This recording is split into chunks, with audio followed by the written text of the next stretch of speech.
आवाज सुनता हर किसी की, ना ही भूला कोई हो। सबसे पहले याद उसकी, फिर सभी दुनिया की हो। सबसे पहले याद उसकी, फिर सभी दुनिया की हो। आप सभी के अंदर मौजूद उस परम पिता परमात्मा की जोत, उस परवरदिगार मालिक को मेरा नमस्कार, सत श्री अकाल, अस्सलाम वालेकुम। आप सभी का हमारे इस यूट्यूब चैनल में वेलकम है। इल्मे ज्योतिष, इल्मे नजूम से मुतल्लक आज हम बात करेंगे नक्षत्रों के बारे में। और ज्योतिष में जो वैदिक ज्योतिष है, पुरातन ज्योतिष है, भारतीय ज्योतिष है, इसमें एक परंपरा है गांडमूल नक्षत्रों के बारे में। जब भी गांडमूल नक्षत्रों की बात आती है तो अक्सर जो मॉडर्न एस्ट्रोलॉजर हैं वो इस बात को नकार देते हैं, कहते हैं कि ये सिर्फ पुराने लोगों की सुनी सुनाई कही कहाई बातें हैं। लेकिन आप सभी अच्छी तरह से जानते हैं, जो आज से 20, 25, 30 साल पहले का दौर था, जब भी किसी बच्चे की कुंडली बनाई जाती थी तो वहां पर एक बात बहुत ही गौर देकर किया जाता था और ज्योतिषी कह देते थे कि यह जो बच्चा आपका गंडमूल नक्षत्र में पैदा हुआ है। आज के मॉडर्न जमाने में बहुत सारे ज्योतिष जो मित्र हैं वो इस बात को नकार चुके हैं, लेकिन उसके बाद भी अगर हम इसे प्रैक्टिकली बात करें तो गंडमूल नक्षत्र हैं। क्योंकि जो हमारे बुजुर्ग थे, जो उन्होंने एक एक बात जो उनकी है उसमें दम है। एक एक बात जो उनकी है वह कोई ना कोई मतलब रखती है, कोई ना कोई उसके मायने जरूर हैं। जो गंडमूल नक्षत्र हैं वो 6 नक्षत्र हैं, जिसमें कि अश्वनी, रेवती, उसके बाद मघा, अस्लेखा और ज्येष्ठा मूल। ये जो 6 नक्षत्र हैं, जिनमें कि मेष राशि में चंद्रमा हो, मीन राशि में चंद्रमा हो, कर्क में हो, सिंह में हो, वृश्चिक में हो और धनु राशि में हो। इनके जो एक एक नक्षत्र हैं राशियों के, उनमें जब भी चंद्रमा बैठा हो तो कहते हैं कि बच्चा गंडमूल में पैदा हुआ है। भारत के उत्तरी भारत में हम इसे गंडमूल कहते हैं, पूर्वोत्तर भारत में और नेपाल या कई क्षेत्रों में से मंगली भी कह के, मंगलीक होना एक अलग है, इधर की भाषा में से मंगली भी कहते हैं। पहले कुछ समय तक शुरुआती दिनों में मैंने भी इस चीज को नकारा कि ये शायद पुरानी सुनी सुनाई बातें हैं, लेकिन जब मैंने इसको प्रैक्टिकली देखा, असर भी देखा कई बार कई लोगों की कुंडली में, तो मुझे भी इस बात को मानने पर मजबूर होना पड़ा कि जो हमारे बुजुर्गों ने जो गंडमूल के बारे में जो हमें बातें बताई हैं वो बिल्कुल सत्य हैं, उसमें कुछ भी गलत नहीं है। क्योंकि जो ये ज्योतिष विद्या है ये राज दरबारों की विद्या हुआ करती थी, और जो ज्योतिषी हुआ करते थे बहुत ही उच्च कोटि के विद्वान, और राज दरबार में एक राज ज्योतिषी की उपाधि पाना उस समय के लिए बहुत ही बड़ी उपलब्धि थी, एक बहुत ही बड़ा लक़ब था ज्योतिषियों का। वैसे तो आज के ज़माने में हर इंसान गोल्ड मेडलिस्ट बना फिरता है, और ज्योतिषाचार्य से लेकर तमाम अवार्ड जो हैं वो सीधी सी बात कहें तो एक पंजाबी में कहावत है कि तू मैनू मुल्ला आख, मैं तेनू काजी आखा। क्योंकि जो सम्मेलन करवाने वाले होते हैं वो सिर्फ 5-10 हज़ार रुपये लेकर, गोल्ड मेडल से लेकर, ज्योतिष अवार्ड से लेकर, क्योंकि आजकल जो अवार्ड राजाओं के द्वारा दिए जाते थे वो अवार्ड आजकल थोड़े थोड़े पैसों में बिकने लगे हैं। तो मैं इनकी तरफ ना जाकर मैं मेन मुद्दे की तरफ आता हूँ, वो चीज है गंडमूल की बात। तो जिन नक्षत्रों में ये माना जाता है कि बच्चा गंडमूल में पैदा हुआ है, तो वो जो नक्षत्र हैं, वो 6 नक्षत्र जो हैं, वो सभी के सभी नक्षत्र के जो स्वामी हैं, जो लॉर्ड है, वो बुध या केतु है। लाल किताब ज्योतिष में भी जो बुध केतु जो है इस पर बहुत ज्यादा जोर दिया जाता है।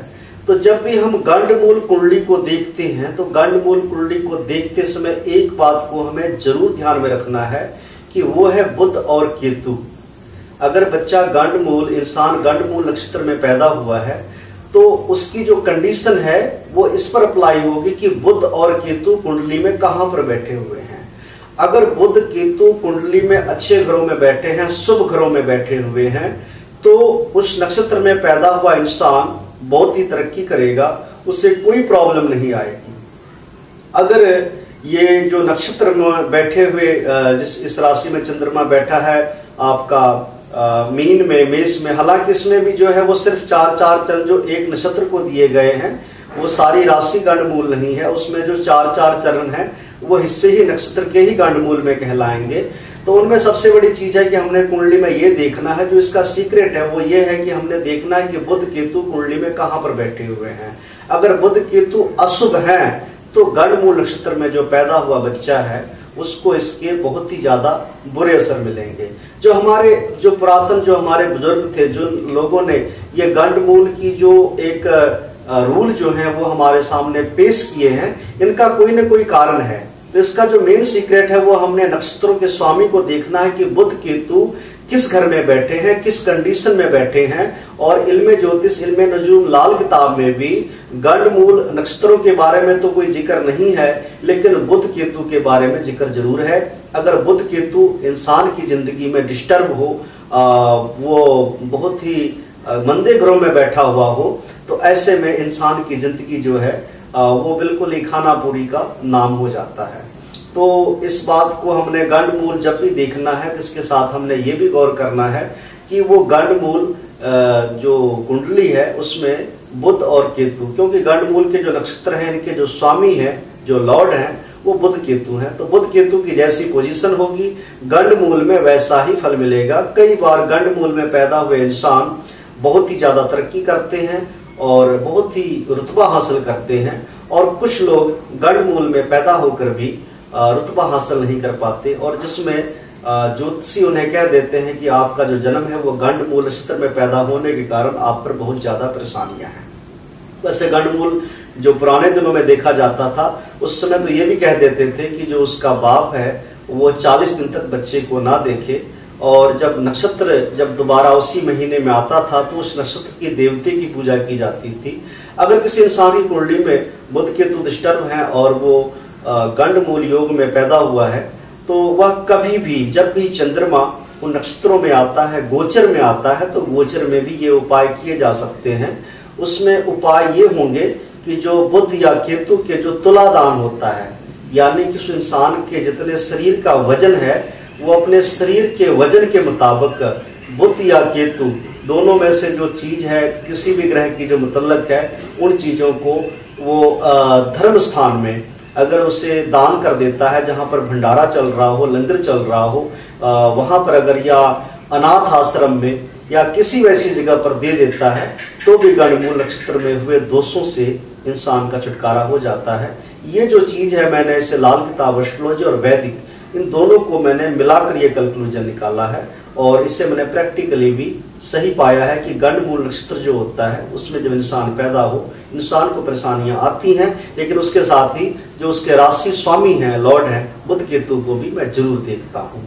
तो कई लोगों ने मुझे ये सवाल किए थे, कई लोगों की कुंडली मेरे पास आई थी, उन्होंने कहा कि हम गंडमूल में पैदा हुए हैं। आखिर कुछ लोगों ने बोला मुझे इसके बहुत बुरे रिजल्ट मिल रहे हैं, और कुछ लोगों ने बिल्कुल इनकार कर दिया कि उन्हें इस प्रकार की कोई प्रॉब्लम जिंदगी में नहीं आई। तो जिनको नहीं आई थी उनके बुध केतु कुंडली में बहुत ही अच्छे थे। जैसे कि वो अश्वनी नक्षत्र में पैदा हुए थे, जो केतु का नक्षत्र है, केतु उनका 9वें घर में, 12वें घर में या किसी ऐसे घर में प्लेस था जहां पर उन्हें कोई भी केतु का बुरे परिणाम नहीं मिल रहे थे, इसलिए वो गंडमूल नक्षत्र में पैदा होकर भी उन्हें किसी प्रकार की परेशानियां नहीं आई। तो मैं आपसे कहना चाहता हूं कि जो हमारा वैदिक जो भारतीय ज्योतिष है ये बहुत ही उत्तम है। इसमें जितने भी योग दिए गए हैं वो सभी खून से लिखे जाने के लायक हैं। जो हमारे बुजुर्गों की चीजें हैं वो बिल्कुल अच्छी हैं, उनमें कोई भी कमी नहीं है। कमी सिर्फ हमारे में है, कमी उस चीज को समझने में है, इतनी सी बात है। और आने वाले वीडियो में हम इसी प्रकार से वैदिक ज्योतिष और लाल किताब के जो योग हैं उनके बारे में चर्चा करेंगे। अगर आपको कोई इस वीडियो में कमी लगे, मेरे इस प्रैक्टिकल जो मेरा एक्सपीरियंस है, तो उसके लिए मुतल्लक आप कमेंट बॉक्स में आप अपना सलाह भी मुझे दे सकते हैं, क्योंकि इस इल्म की गलती बताने वाला मेरा सबसे बड़ा मददगार दोस्त होगा। धन्यवाद, आपने अभी तक इस वीडियो को देखा है। मैं आपके जो ज्योतिष को समझने और सीखने की जो आपका मेरे प्रति मोहब्बत है, उस मोहब्बत को मैं तहे दिल से सलाम करता हूँ। शुक्रिया।